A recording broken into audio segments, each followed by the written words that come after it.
Welcome to Be Customer Led, where we'll explore how leading experts in customer and employee experience are navigating organizations through their own journey to be customer led and the actions and behaviors employees and businesses exhibit to get there.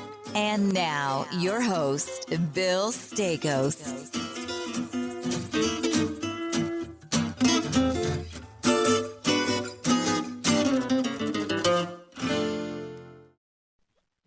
Hey, everybody. Welcome back to another week of Be Customer Led. I'm your host, Bill Stakos. Another amazing guest, folks, this week. We have Kimberly Wiefling, who is the founder and president of Wiefling Consulting. They focus on creating productive and super amazing cultures for their clients. She's also the co-founder of a really cool organization called Silicon Valley Alliances and does consulting through there as well.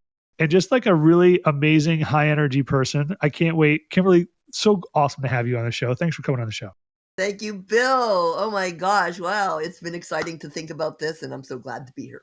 I know. I can't wait. So you are really, for every guest, I do like the NSA level of kind of like groundwork and research, right? So like everything that you have out there talking about building cultures, leadership, that's what we're going to focus the show on. But before we get going, tell us a little bit about your journey. Why did you start this company 20 plus years ago? Like, what was the driver of there? And then you've got a great professional journey, which I think our listeners are going to love. I gave you the 2-minute version. I started off growing up in the rural areas of Western Pennsylvania. I like to tell people I was raised by wolves. And, I didn't know anything about the business world or anything so sophisticated as what I've experienced in the last 20 years. So when I was 18, I joined the military, got out of the house, got my GI Bill, got out of there, went to college for 7 years. I wanted to be a scientist, Bill. I wanted to be a scientist. I thought science was so cool. When I was a kid, I had an Alka-Seltzer-powered rocket, for crying out loud.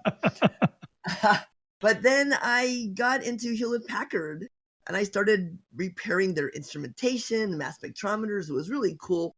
Hardware, software, firmware, liquids, gases, high vacuum, high pressures. It was very interesting for me from a scientific standpoint.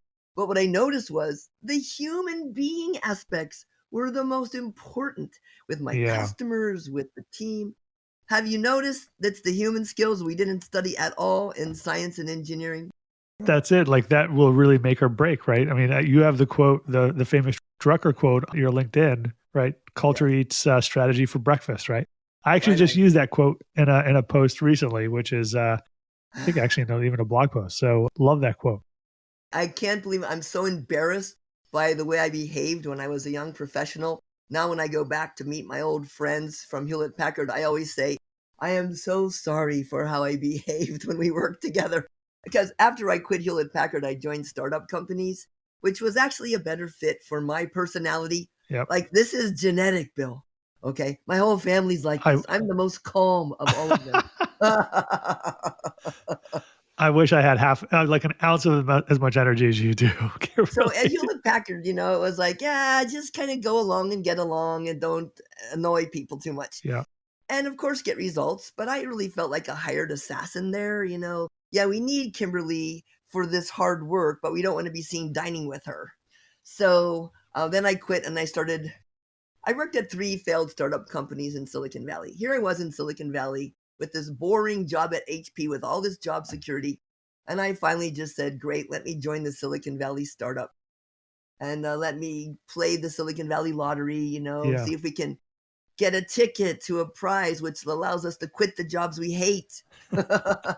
So 3 failed startups later came the dot-com bust.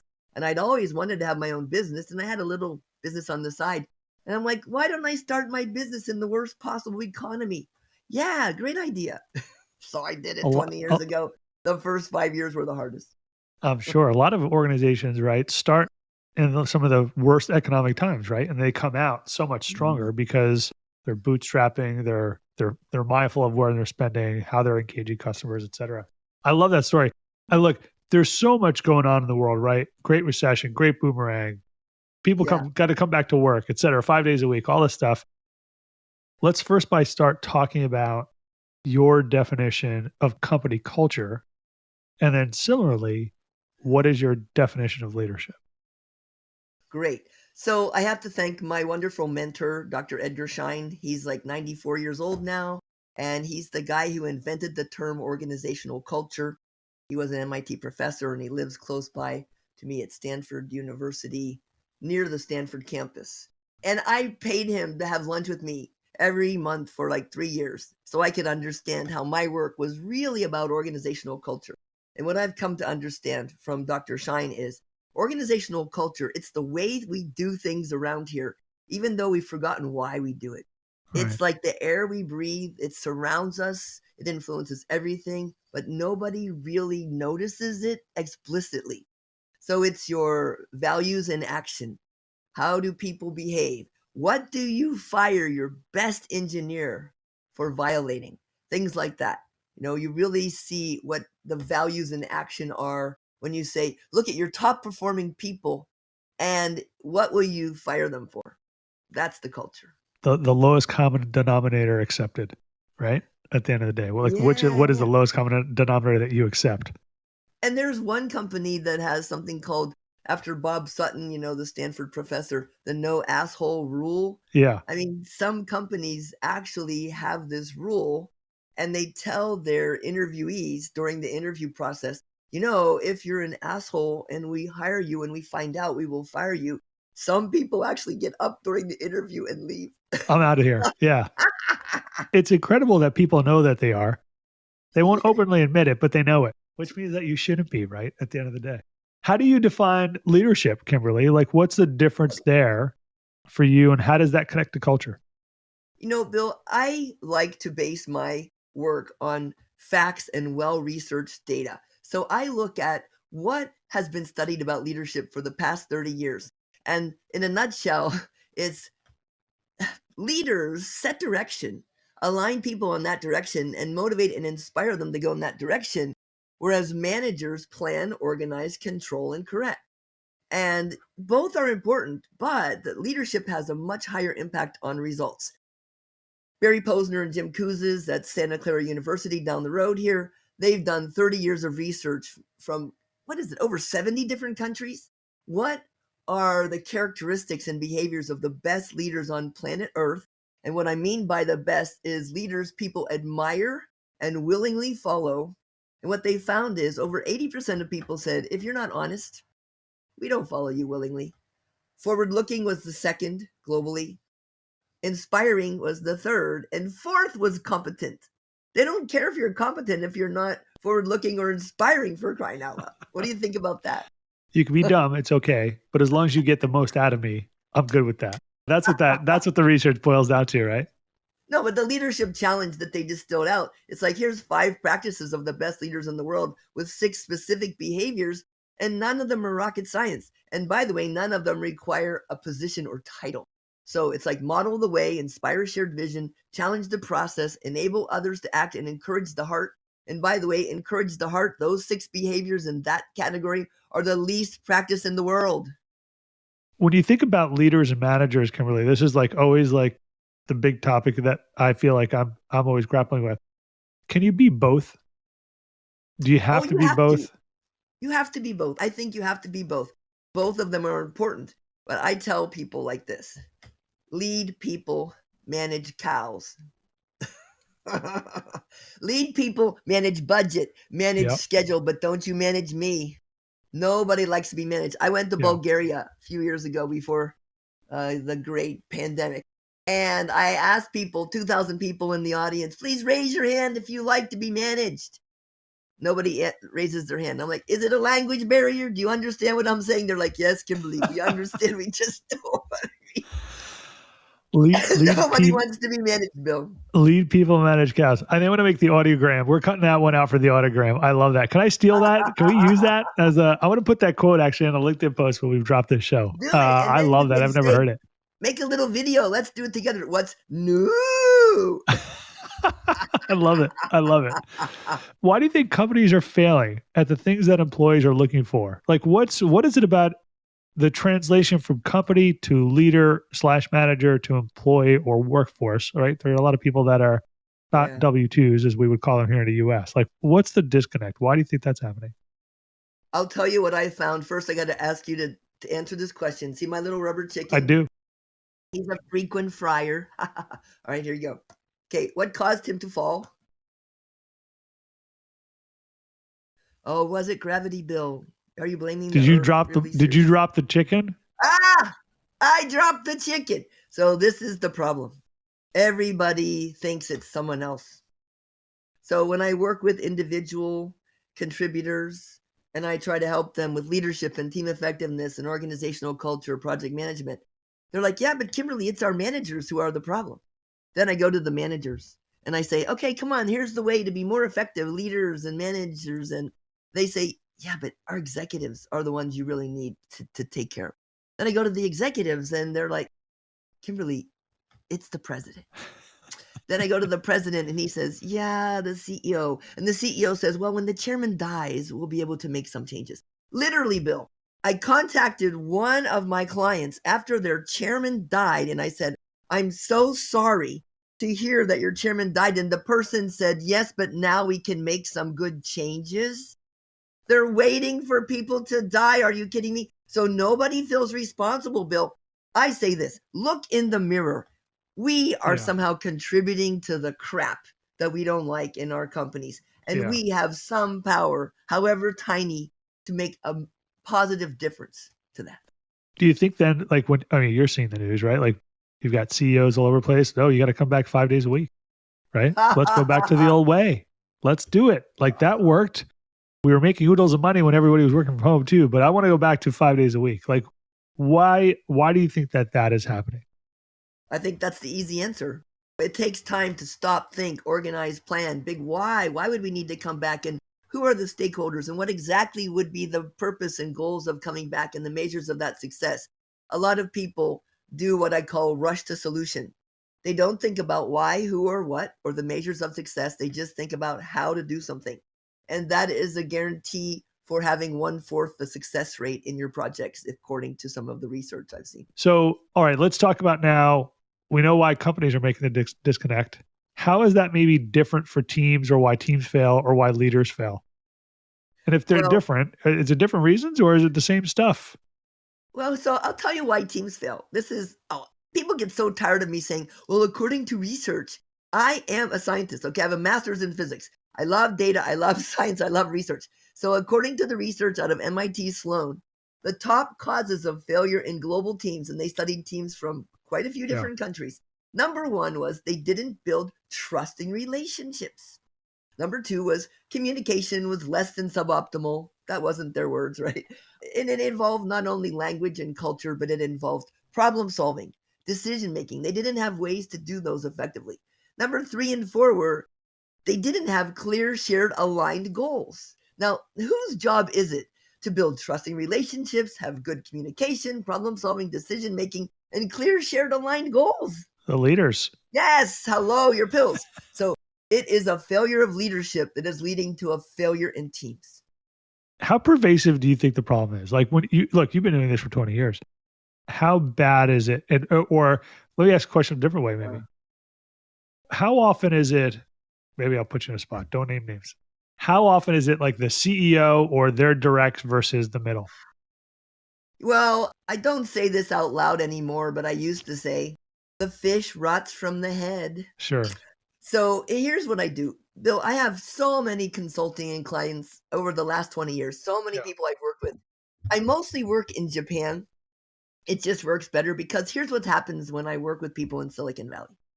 I get called in by some C-level or VP level executive, and they tell me about the problems and how I need to fix their people.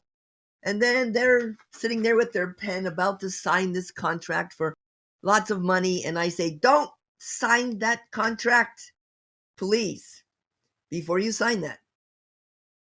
I know you want me to fix your people. But when I find out that somehow you and the other executives are somehow contributing to the problems here, how do you want me to tell you? I say so nicely as I can, right? And they're like, oh, yes, Kimberly, just tell us directly. Oh, okay. Then they sign the paper. Then 3 months later, when I come to them and say, hey, here's our plan based on the inputs I gathered from your people. And there's a few things that the executives could do to contribute to a positive impact. And oh, yeah, we want to hear Kimberly. And I tell them what was said, advice to the executives about how to be Yeah. better leaders of this organization. Do you know what the first question they ask me, Bill? Almost every time. I want to say, who said that? Yep. Who said that? So the first question they ask is, who said that? Seriously, is that what really matters? And here's what happens next. Oh, a week or two later, oh, Kimberly, we're going in another direction. Now, one client was this $1 billion startup, right? Startup meaning like 7 to 10 years of a startup. Yeah. And I working with their engineering team for like a year and a half, really trying to get them on the right track because people were quitting and all that stuff. So now I start to say, oh my God, this is an issue with the CEO and the president. And so I start to confront the president and the CEO in the hallway and say, hey, can I talk to you? I'd like to come in and have a conversation. There's some things I've seen and I've heard that might be helpful to you. And you know what happens after that? Oh, thank you, Kimberly. We're going in another direction. They stop hiring me, Bill. So my goal is always be effective or be fired. And for Yeah. the most part, in the technically arrogant Silicon Valley, with the executives who are so concerned with who said it and not concerned with changing, they don't care. It's such an ego fest. It's incredible, Bill, that they wouldn't care more about their people than their ego. But Yeah. that is my sad analysis. Oh, I've seen a bunch of that too. What's the difference culturally in Japan? So interesting. In Japan, I do mostly work with middle layer people. And one executive comes in, Mr. Sakai, and he comes in and he says, I am Mr. Sakai. I am 62 years old. I am going to retire and play golf. You must lead this company. Pay attention. So they know that they are giving the leadership to the next generation and they support it. They have no intention of changing. They know it, but they want the middle layer to be in a better position than they were. And is that working? It is amazing. So one of my clients in Japan, this is so weird. I started working with them 15 years ago. 2007, they say, yeah, come and do this global leadership program. 15 days, Bill. 5 days in Germany, 20 people meet and kick off 4 or 5 impossible projects, learn leadership, learn teams. Then 3 months later, we meet in Houston. We work more on these projects, leadership and teams. 3 months after that, boom, we meet in Tokyo. And on the last day, they present their impossible projects at Tokyo headquarters to the executives. We have done that. We did that 18 times before 2020. 18 times. Wow. So we had like 70 impossible projects, 300 graduates. Graduates of the first program from 2008 are presidents of divisions now. And it's grown way bigger than me, of course. There's common language, common framework, common set of tools for leadership, for teams, for organizational effectiveness. And what I can see of that company is I think they are definitely succeeding at globalizing and becoming a more effective organization. Is it because of me? Hell no. It's because of them. I love that. And I love, just by the way, just the word culture, how you defined it up at the top of the show was very action oriented. There's a lot of activity in culture. We talk about it like it's a standalone static thing though, right? I think people don't understand culture. It's really that invisible thing. Yes, it's not a static thing. So what happens with culture is it is created by people at the top model the way. That's one of the first things with the leadership challenge, model the way. Be an example of the kind of behavior you want to see. So if you're the founder of a company or you're the CEO and you tell people one thing but you do another, it doesn't work. So do this. Make a peace sign with your hand and place it on your chin. Place it on your chin. Your chin is right here. Oh, chin. Sorry. Yeah. See, this is what a lot of leadership gets wrong. They say one thing, but they do another. And part of my challenge, like in Japan, they're trying to work less and not have these crazy working hours. And the manager says, hey, please go home at a regular hour, but they stay until 9, 10, 11 p.m. So you have to do what you want other people to do. And then you have to celebrate what's aligned with your culture. If you really want your culture to be strong, you have to get up in front of a team of people and say, hey, look, Bill did this. He exhibited exactly the kind of organizational cultural values we want to see more of, right? And you celebrate those successes. So that's the kind of thing where you have to celebrate the successes that are aligned with what you want to see more of in the future. And then you need to make sure that you course correct people who violate those cultural norms to the point of firing your best salesperson Yeah. if they violate your cultural norms. Yeah. Absolutely. I had an old boss who always used to say to me, culture is what you reward. So if you're rewarding the Mm, wrong behaviors, that's the yeah. culture you'll build. If you reward the right behaviors, that's the culture you'll build. It was Re- very simple. What's rewarded is repeated. What's measured is what matters. And a lot of companies aren't even measuring things very meaningfully. If you measure only financial results, according to Harvard Business Review, I've seen lots of data on this. If you have only financially driven goals and metrics of success, you make 20% less money. But if you say, like, hey, we want to delight the customers, we want to be a standout in the industry that other people admire and respect, and as a result of that, make lots of money, then you make more money. It's very simple math. Okay, I want to ask you a question here. Let's say I'm a new leader. I want to build out a culture in my organization. How would you counsel me? Where should I start? What should I start focusing on? So, what I like to do is have a values exercise. So, one of the things we do is say, okay, what are your individual values? And let's see if we can create some team values. So, there's all these charts you can get with here's 30 values, pick your top 5. And then the teams can start comparing. So I did this with an executive team about a year and a half ago. And they all said, well, here's what I care about personally. And then professionally, here's the synergies. And then you have to figure out what is it that you as a team value more than money, more than status, more than ego. And if you have that conversation, you don't just talk about, oh, yeah, integrity. You talk about what does it look like when I'm in alignment with that integrity value? And what does it look like when I'm out of alignment? And how do I get back on track? And then you can create these agreements, right, of how we're going to signal each other. So the executive team starts off by saying, okay, here's the values we share. Here's what it looks like, feels like, smells like, tastes like, sounds like. And here's how we're going to call each other on our behaviors to get back in alignment with these non-negotiable things. And that ends up creating these working together agreements. And Bill, most teams will never do this. You know what they call it in Silicon Valley when I try to get them to do this kind of thing? Touchy-feely crap. Sprinkles on ice cream, right? Oh my God. So this is the cause of failure, but it's touchy-feely crap. So I went through this exercise with about 6 hours with one executive team because they were dealing with CEO who was maybe mentally ill and quite toxic. And they were trying to protect their people from the negative influences of this guy. That goes to my next question, So though. Like, if I'm an employee and I'm in a culture I don't like, or I see maybe it's toxic in some way, how do I yeah. start to change that as an individual, right? Especially if like you're afraid to do anything. You don't want to leave good company. You like the work that you're doing, but like, how do you start changing the culture as an individual contributor? You know, I was an individual contributor for the first 9 years of my career at Hewlett Packard. And what I would do is I would create a pizza lunch. Let's get together and do a learning from each other.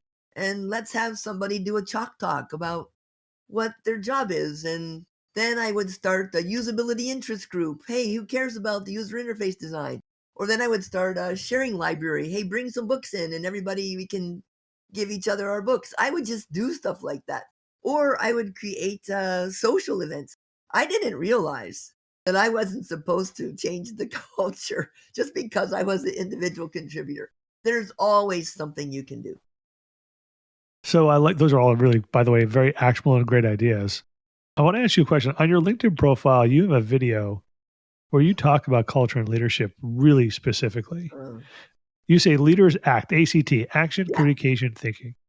So I love, like, by the way, super simple, easy framework. For our listeners, could you tell us more here? Like, why do those three differentiate leaders and how do they come together then for you? Yes, it's simple. Leaders act like a leader. The 5 areas and 30 behaviors of the best leaders on planet Earth are well known and they're called the Leadership Challenge. So you do those things. And it's a frequency thing. And the more frequently you practice those 30 behaviors, the better leader people will think you are. It doesn't matter what that little nasty voice inside your head is saying. The voice that says 40,000 things, mostly negative. So you act like a leader, do the things proven to make people believe you're a great leader. And some of them are things like ask for feedback. The lowest practice of the 30 behaviors in the world is ask for feedback about how my behavior as a leader impacts your work.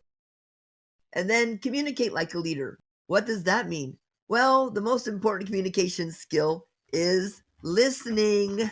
Listening. 2 ears and 1 mouth. Use them in that ratio. And I'm not talking about listening to respond. I'm talking about generous listening. Listening to people for 3 minutes longer than normal until it's physically painful and you want to dig your heart out with a rusty spoon, Bill. And when you speak about possibilities. Create a clear and vivid image of the future, that North Star that makes people want to jump up and say, I got some ideas. That is the communication, possibility speaking and generous listening. And then thinking like a leader. You know what, Bill? I honestly don't care. So what does that mean? What does it mean to think like a leader? That you understand the difference between leadership and management, a group of people in a real team, and that you turn common sense into common practice. That is it. But even if you don't think like a leader, as long as you act like a leader and communicate like a leader and fake it, I don't mind how you think, right? Fake it till you make it. I must be faking it because I sure ain't making it. Or maybe I'm not competent enough to fake it either, right? And competency is not one of the top attributes either. You don't have to feel competent. That's the problem, is that like we have this really low self-esteem voice in our head. Just do these 30 things. The Leadership Challenge. Check it out. You can find it online. It's a wonderful book. There's a quick summary. Do those 30 things and people will think you're a better leader. We'll be sure to put it in the show notes for sure. Thank All right, I've got 2 more questions for you before we wrap it up. So we've talked a lot about culture and leadership today. Who are the people that you have come across in your career and you say, I want to emulate that person? Wow. All right. So I talked to one president of a huge multinational corporation. He's the president of North America. And I had interviewed about 30 of his people and asking what's working, what's not working, what's missing, and if anything could change, what was possible. And then I talked to him and he was telling me about his big vision, his big dream for the future of the company. And I told him, excuse me, sir, but you're the only person who knows this. I've talked to 30 of your people and none of them know this. And he looked at me and he said, that's my bad, Kimberly. That's on me. I admire that kind of person. Yeah. There's not enough of them in the world, actually. Not enough leaders like that in the world. To have the humility to say, look in the mirror. If things aren't working, it's my responsibility. If things are working, it's my people's delight. Yes. All right. I've got one last question for you before we wrap up. You're a pretty inspirational person. I've had a lot of fun in our conversations, not only this one, but previously. Where do you go for inspiration? Where does the Inspire go for inspiration? Last week, I live in Silicon Valley, and last week, this group of people that went on a totally virtual 7-month leadership program, they finally came to Silicon Valley to meet each other for the first time. They were all working for the same company, and they had never met in person, but they had gone through 68 hours of Zoom and 7 months and done their amazing, impossible projects all virtually. They came to Silicon Valley for 4 days, and they fell in love with each other. It was amazing to watch them interact. We have people from Germany and from Japan and the US all standing together arm in arm. And I couldn't help but think, last century, we were all at war with each other. And look at these people here. Purpose beyond profit, a mission that matters, crossing borders and boundaries of every kind to work together to solve global problems profitably. That's what businesses do. Solve global problems profitably. So I get inspired by them. Amazing. That's awesome. That's awesome. Hey, Kimberly, where can people find you? Where can listeners of the show find you if they want to hunt you down? If you can spell my name, it's Wiefling.com. I've got a website. KimberlyWiefling.com tells you more about what I do. SiliconValleyAlliances.com tells you about me and my global team of wonderful people. Or just call the police. They'll know where I am. Well, you got some great books too, so they can find you on Amazon as well, right? Oh, yeah. I'm on Amazon. Scrappy Project Management. It's such practical advice. and it is published in Japanese by Nikkei Business Press. I can't read Japanese, but I was told the jokes are not as funny. And I've got a whole bunch of other things. I wrote a book with my 12 scrappy gal pals about scrappy women in business. This is something we really should talk about sometime, Bill. Women in business. Oh my God. I saw this woman wearing a shirt. She looked like she was about 70 or 80. And the shirt says, "I can't believe I'm still protesting this crap." That's a great t-shirt.